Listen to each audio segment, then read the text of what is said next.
Знаете, есть такие моменты в жизни, когда ты делаешь что-то совершенно обычное, садишься в машину, едешь по дороге, думаешь о своем, и даже не подозреваешь, что именно в эту секунду начинается история, которая перевернет тебя с ног до головы.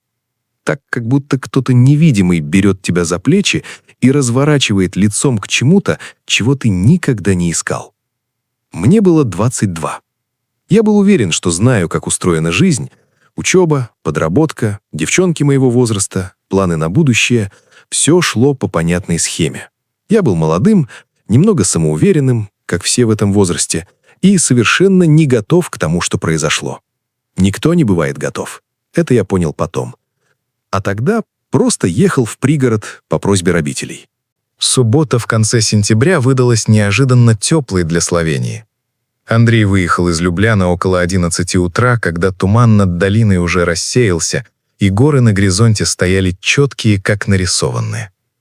Он ехал по трассе в сторону Домжали, небольшого городка в 20 километрах от столицы, и слушал музыку, думая о том, что вечером надо встретиться с Лукой и Матьежем. Суббота была его днем, его временем, и он немного раздражался, что родители отправили его с каким-то поручением к своей знакомой. «Андрей, заедь к Веронике», — сказала мама накануне вечером тоном, не предполагающим возражений. «Она одна, ей нужна небольшая помощь по двору. Ты же все равно в той стороне бываешь». Андрей в той стороне не бывал никогда. Но спорить с мамой было занятием бессмысленным. «Кто такая Вероника?» — спросил он. «Мы познакомились лет 5 назад. Умная женщина, интересная. Живет там одна с тех пор, как дочь уехала в Вену. Заедь, помоги и все. Это займет час, не больше». Андрей свернул с главной дороги на узкую асфальтовую полосу, которая вела вглубь предгорья. По обе стороны стояли аккуратные славянские дома с черепичными крышами, ухоженные огороды, яблони с последними плодами. Осень здесь была другой, чем в городе. Медленной, пахучей, почти осязаемой. Воздух стоял неподвижно, и где-то далеко кто-то жег листья. Навигатор привел его к дому в конце тупиковой улочки. Небольшой, но явно ухоженный. За воротами небольшой сад, гараж с закрытой дверью. Все говорило о том, что хозяйка — человек аккуратный и привыкший держать все под контролем. Андрей припарковался, вышел из машины, потянулся. Нажал кнопку звонка. Дверь открылась. Потом, много позже, Андрей пытался вспомнить это первое мгновение. И каждый раз у него получалось что-то разное. Иногда он думал, что не обратил особого внимания. Увидел женщину лет 45 с небольшим. В простых джинсах и светлой льняной рубашке, темные волосы собраны в быстрый пучок, никакой особой косметики. Знакомая родителей. Иногда же, в более честных с собой моментах, он признавал, что что-то все-таки зацепило. Не сразу, не в полную силу, но зацепило. Может, осанка, может, то, как она смотрела, прямо, без суеты, без того нервного мелькания глаз, которое бывает, когда открываешь дверь незнакомому человеку. Она смотрела спокойно, как человек, который давно перестал кому-либо что-либо доказывать. «Андрей?» — сказала она. «Да, добрый день. Меня мама». «Знаю», — она чуть улыбнулась. «Я Вероника. Заходи». Голос у нее был низкий, с легкой хрипотцой. Такой голос бывает у людей, которые много читали вслух, или много молчали, или и то, и другое сразу. Андрей пробыл у нее около 3 часов. Убрал сломанные ветки в саду после недавней бури, починил петлю на калитке, перенес несколько тяжелых ящиков из-под вона в сарай. Работа была простой, физической, такой, после которой думать не нужно. Вероника появлялась несколько раз, приносила воду, спрашивала, все ли в порядке. Один раз просто стояла у крыльца и смотрела в сторону гор. Они почти не разговаривали. Андрей не чувствовал потребности заполнять тишину, что само по себе было странно, потому что обычно молчание с незнакомыми людьми его тяготило. Когда он заканчивал и мыл руки у наружного крана, она вышла с подносом, кофе и что-то домашнее, завернутое в бумагу. «Сядь», — сказала она, — «не убегай сразу». Они сели на скамейку у стены дома. Солнце уже сползало за холм, воздух посвежел. Вероника держала чашку 2 руками и смотрела на сад. «Ты на кого учишься?» — спросила она. «Архитектура». «Значит, умеешь смотреть на пространство иначе, чем другие?» Андрей удивился. Обычно люди говорили что-нибудь вроде «О, это сложно» или «Значит, будешь хорошо зарабатывать». Она сказала что-то другое, что-то точное. «Стараюсь», — ответил он. «Хороший ответ», — Вероника снова чуть улыбнулась. «Честный». Они выпили кофе, поговорили немного, ни о чем особенном. О погоде, о том, что зима в этом году обещает быть снежной, о том, что сад она сажала еще с мужем, а теперь поддерживает сама. О муже она сказала одну фразу, ровно, без надлома, как говорят о чем-то, что уже давно отболело. Андрей не стал уточнять. Когда он встал, чтобы уходить, Вероника тоже поднялась. «Подожди», — сказала она, — «у меня к тебе просьба. Мне нужно в город, в магазин строительных материалов на Пармовой улице. Я заказала кое-что, надо забрать. Тяжело, на автобусе неудобно. Ты не мог бы, если тебе не совсем не по пути?» Андрей секунду помолчал, потом сказал: «Конечно, поехали». Дорога обратно в Любляну заняла 20 минут. Вероника сидела на пассажирском сиденье и смотрела в окно. Андрей краем глаза замечал ее профиль. Прямой нос, четкая линия подбородка, шея. Почему-то ему пришло в голову, что у нее красивая шея. Он сразу же отгонял эту мысль как нелепую. В магазине Вероника деловито общалась с продавцом. Знала, что хочет, не мялась, не переспрашивала. Забрала 2 тяжелых пакета с плиткой. Андрей поднял их без слов, отнес в машину. Она посмотрела на него. Коротко, с каким-то тихим одобрением. Обратно Андрей вез ее молча. У дома она вышла, взяла свои пакеты, он помог донести до крыльца, и обернулась. «Спасибо, Андрей, ты хороший человек». Не спасибо, что помог, а именно так, как характеристика, как что-то, что она решила для себя. Он сел в машину и поехал обратно в город. И почти сразу забыл о ней, или думал, что забыл. У него были свои дела, Лука с макияжем, вечер, следующая неделя. Но за ужином, когда мама спросила, как все прошло, Андрей обнаружил, что помнит ее голос. Точно, отчетливо, как будто он записался на что-то внутри и прокручивался сам. «Ты хороший человек». Прошла неделя. Андрей почти не думал о той поездке. Он сдавал промежуточный проект, ругался с однокурсником из-за общего чертежа, сходил на 2 вечеринки и выспался, наконец, в воскресенье. Жизнь шла своим чередом. В понедельник вечером позвонила мама. «Андрей, ты не мог бы на следующей неделе снова заехать к Веронике?» Опять что-то сломалось. «Нет, она просто просила...» Мама немного замялась. «Передать тебе лично, что хотела бы попросить тебя о помощи. Что-то связанное с машиной, я не очень поняла. Она неловко просить, ты же понимаешь, она привыкла сама справляться». Андрей помолчал. «Хорошо, я заеду в субботу».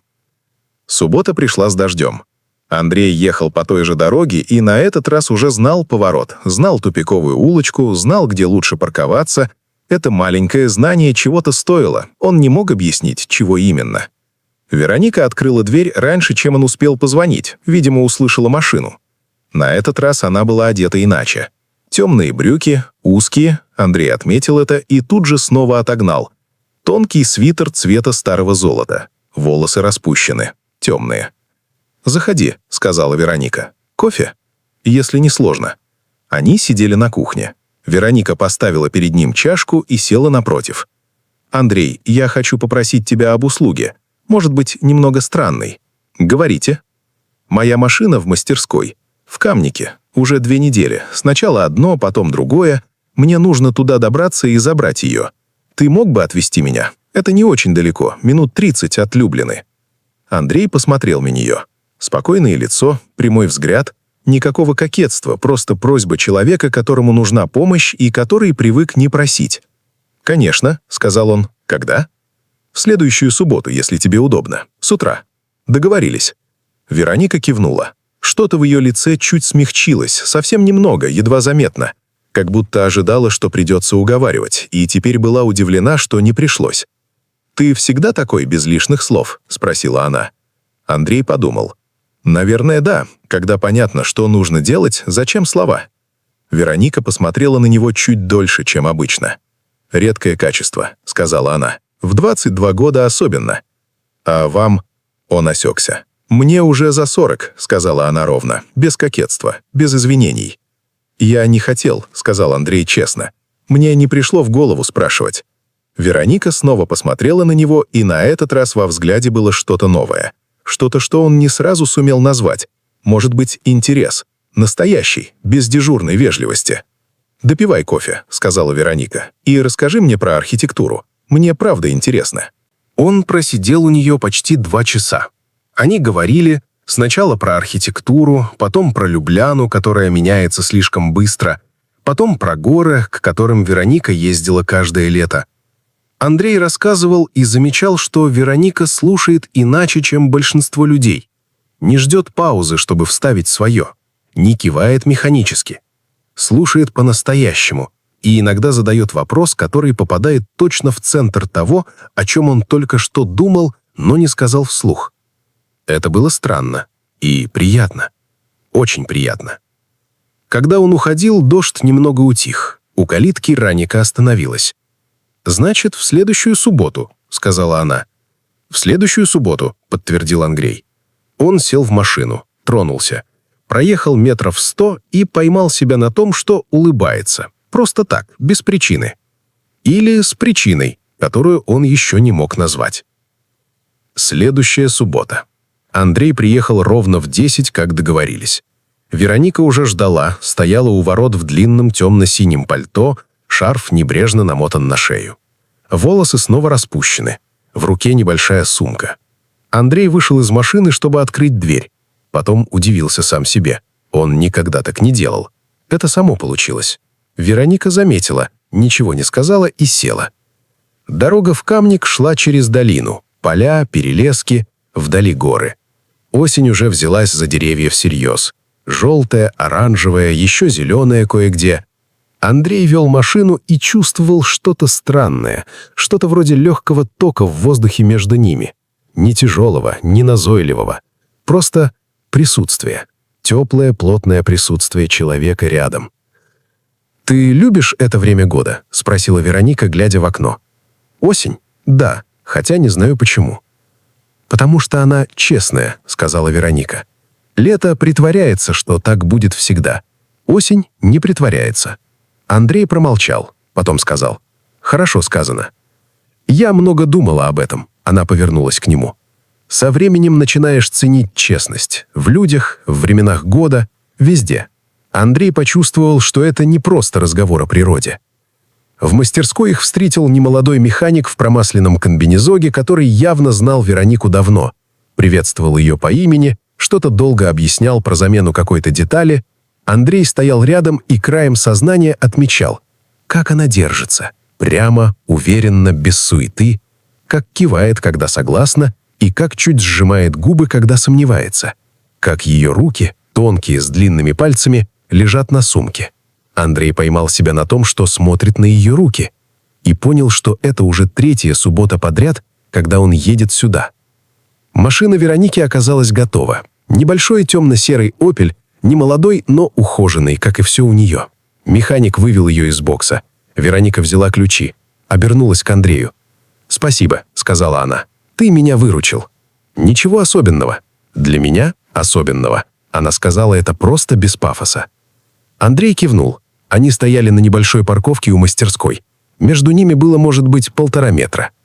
«Вероника», — сказал он вдруг, — «можно один вопрос?» «Конечно». «Вы... я...» — он запнулся. «Ты скучаешь по людям? Там, в своем доме?» Вероника посмотрела на него. Долго. Потом сказала. «Иногда, но я разучилась скучать по кому попало». Пауза. «Это не ответ», — сказал Андрей. «Нет», — согласилась она. «Это честность. Помнишь, что я говорила про осень?» Они стояли еще секунду, 2, 3. Потом Вероника сказала «Езжай». И она чуть помолчала. «Если хочешь, заезжай. Просто так». Андрей сел в машину, тронулся. Проехал метров 100 и поймал себя на том, что улыбается. Просто так, без причины. Или с причиной, которую он еще не мог назвать. Первые 2 недели после Камника Андрей не ехал к ней. Не потому что не хотел, как раз наоборот. Именно поэтому. Он сидел над проектом, чертил линии, стирал, чертил снова и думал о том, что она сказала на парковке. «Заезжай. Просто так». Простые слова. Вероника произнесла их ровно, без кокетства, как говорят о чем-то естественном. Но Андрей слышал в них что-то еще. Какую-то дверь, которая открылась ровно настолько, чтобы в щель прошел свет. Войти или нет — его выбор. Он позвонил Луке в среду вечером. «Слушай», — сказал он, — «у тебя бывало, что ты думаешь о человеке, хотя понимаешь, что не должен?» Лука помолчал. «Это девушка?» «Женщина». «Разница в возрасте?» «Больше 20 лет». Долгая пауза. «Андрей», — сказал Лука осторожно, — «это...» «Я знаю, что ты сейчас скажешь. Ты уверен?» «Нет», — признался Андрей, — «именно поэтому и звоню». Лука помолчал еще немного. «Знаешь что?» — сказал он наконец. «Я не буду тебе ничего говорить, потому что когда человек уже думает о другом человеке вот так, слова не помогают. Езжай или не езжай, но прекрати сидеть и ждать, пока само рассосется». Андрей лежал после звонка в темноте и смотрел в потолок. За окном шумел город. Любляна по вечерам была тихой, но живой. Где-то музыка, где-то смех, трамвай вдалеке. Обычная жизнь, в которой он лежал и думал о женщине в темно-синем пальто, которая стояла на парковке у автомастерской и говорила об осени. Потому что она честная. Он уснул поздно, а в пятницу вечером написал ей сообщение. Писал долго, стирал, начинал снова.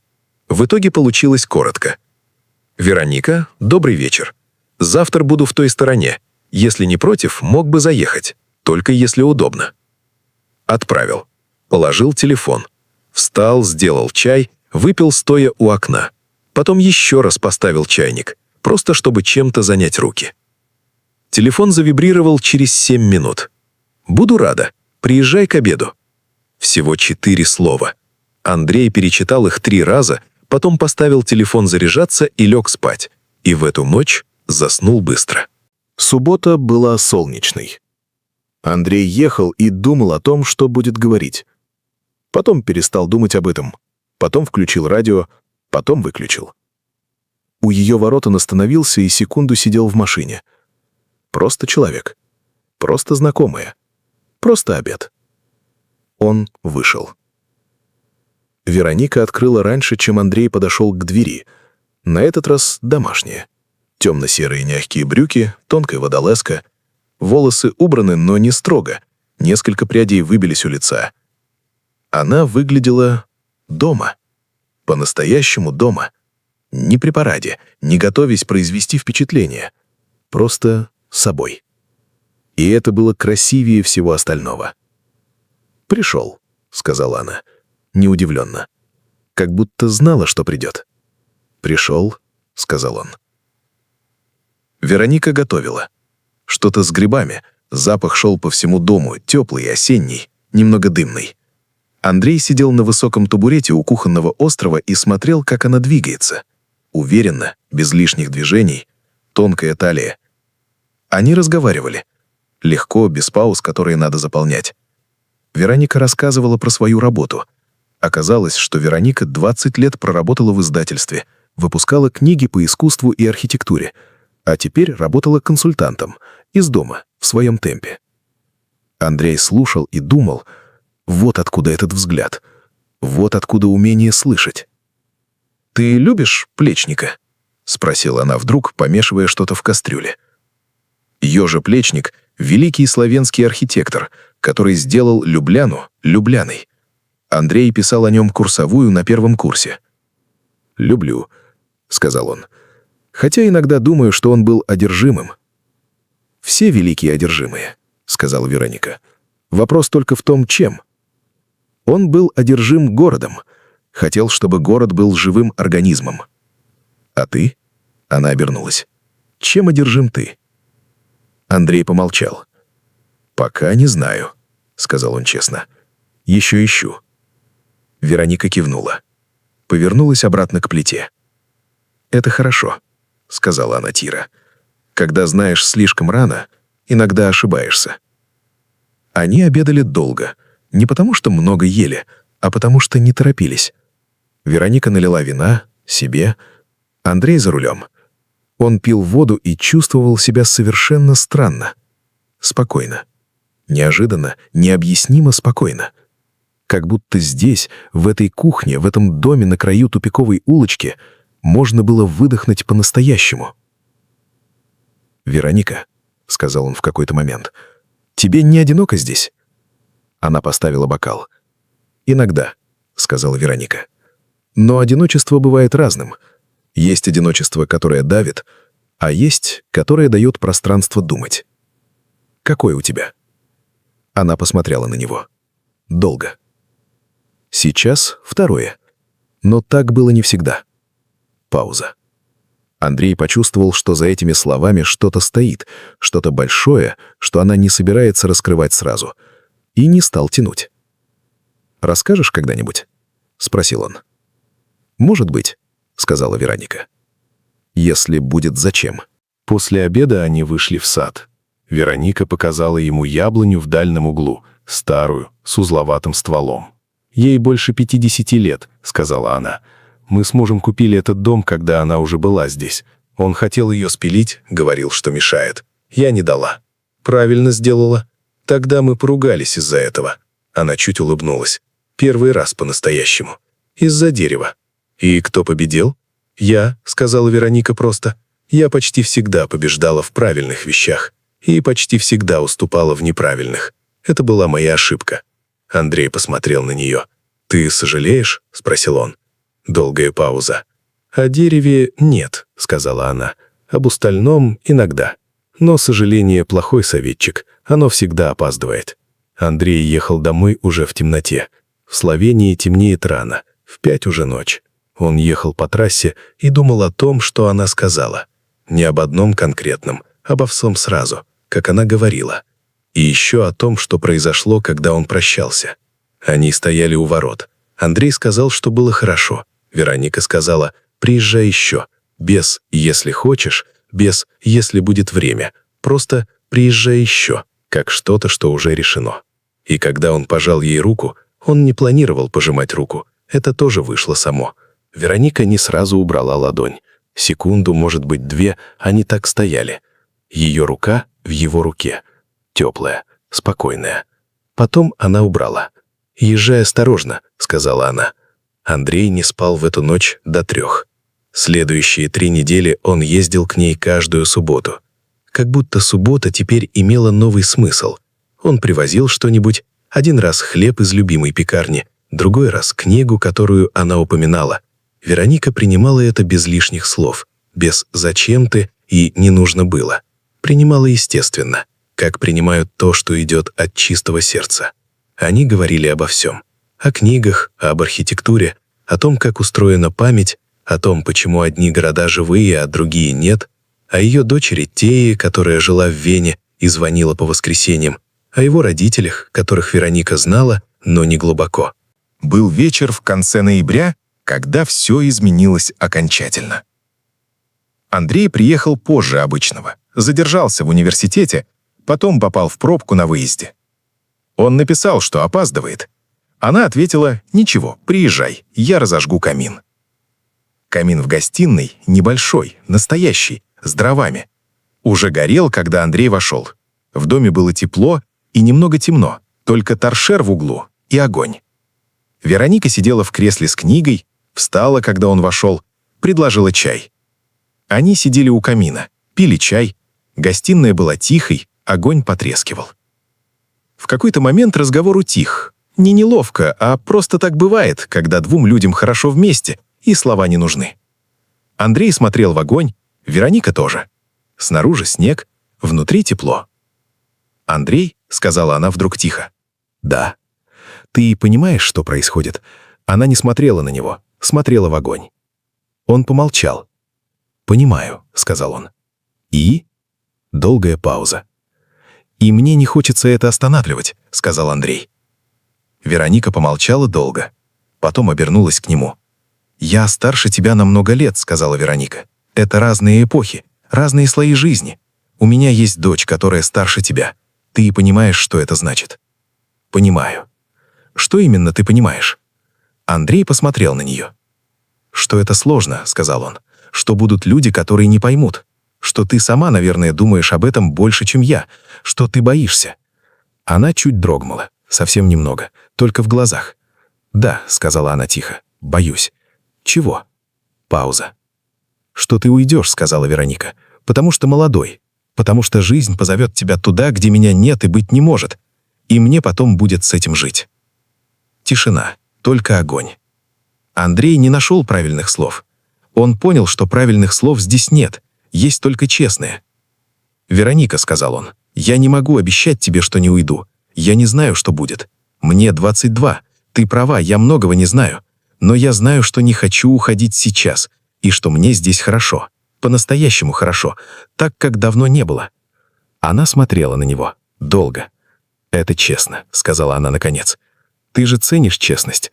Что-то мелькнуло в ее лице, что-то теплое, почти беззащитное. «Ценю», — сказала она, — «поэтому и слушаю». Они стояли у ворот, и снежинки таяли в ее волосах.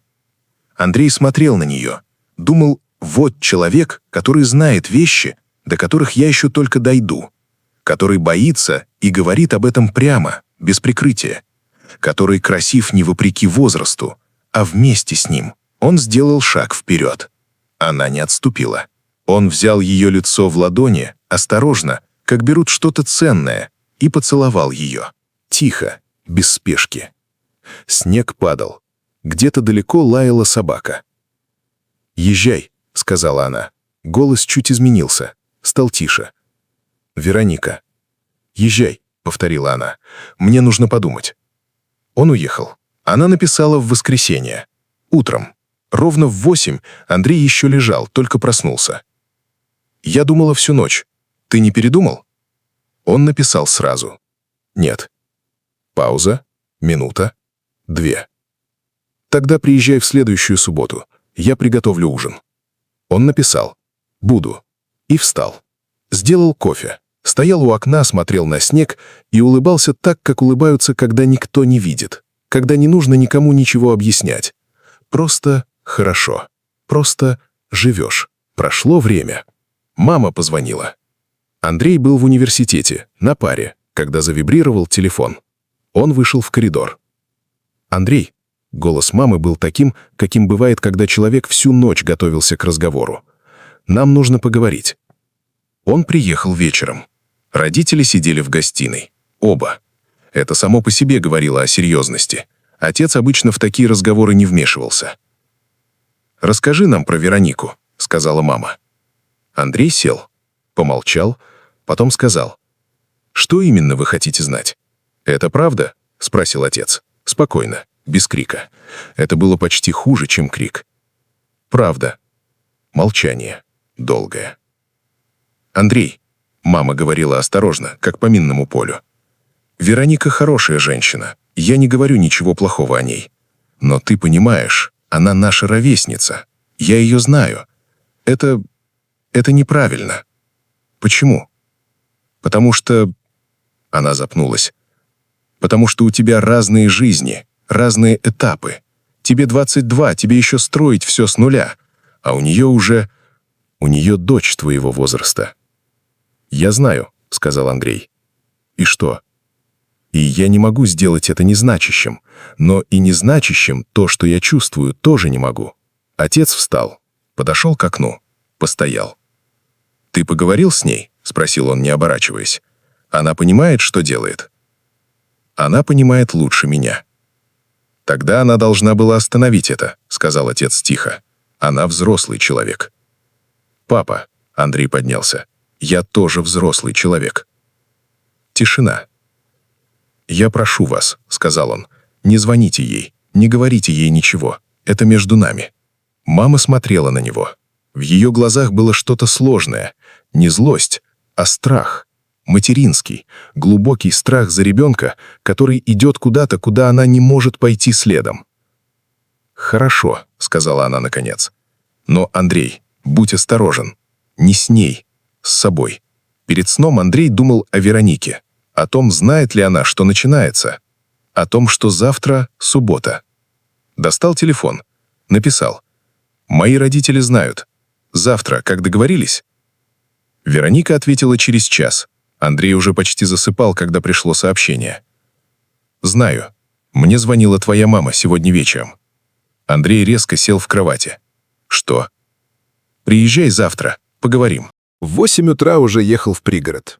Вероника открыла дверь, в домашнем, спокойная. «Заходи», — сказала она. Они сели на кухне. «Что мама сказала?» — спросил Андрей. Вероника помолчала. Она не кричала.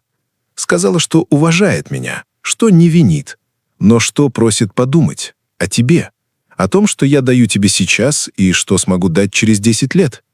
И что ты ответила? Что уже думала об этом долго. И? Вероника посмотрела на него прямо. И я не знаю ответа, Андрей. Это честно. Я не знаю, правильно ли то, что происходит. Пауза. «Ты хочешь остановиться?» — спросил он. Вероника долго молчала. Так долго, что Андрей почувствовал, как что-то сжимается в груди. Больно, по-настоящему. «Нет», — сказала она наконец. «Тихо. Не хочу». Он выдохнул. «Но», — продолжила Вероника, — «ты должен понимать, это будет непросто. Люди будут говорить, твоя мама будет переживать. Может прийти момент, когда ты почувствуешь, что цена слишком высокая, и я не стану держать тебя, если это случится. Обещай мне одно». «Что?» «Что скажешь мне честно. Не будешь терпеть из жалости, не будешь оставаться, потому что неловко уйти». Андрей смотрел на нее. «Обещаю», — сказал он. И в этот момент, вот в этот именно момент, за кухонным столом, в обычном утреннем свете, он понял, что влюблен. По-настоящему. В человека, который боится и признает это, который защищает его от себя же, который ставит его свободу выше своего желания. Андрей встал, обошел стол. Вероника не успела ничего сказать, он просто обнял ее, крепко, как обнимают, когда слов нет и не нужно. Потом, уже осенью, когда прошел почти год, Андрей сидел в ее кухне и смотрел, как она читает. Лампа, тишина, запах кофе. За окном снова осень. Он думал, год назад я ехал сюда по просьбе родителей, злился, что субботу отняли, думал о вечере с Лукой. А потом открылась дверь. Андрей думал о том, что мама постепенно оттаяла, особенно после того, как увидела их вместе однажды и поняла — это не безумие, это люди. Двое людей, которым хорошо друг с другом. Он думал, жизнь, она не спрашивает, готов ли ты, просто открывает дверь, а дальше твой выбор. Вероника почувствовала взгляд. «Что?» — спросила она. «Ничего», — сказал Андрей. «Смотрю на тебя». Она чуть улыбнулась. Снова опустила глаза в книгу. «Смотри», — сказала она тихо, — «мне не мешает». Андрей улыбнулся, взял свой кофе, посмотрел в окно. За окном осень. Честная, настоящая, которая не притворяется, что так будет всегда. Но пока есть, и этого достаточно.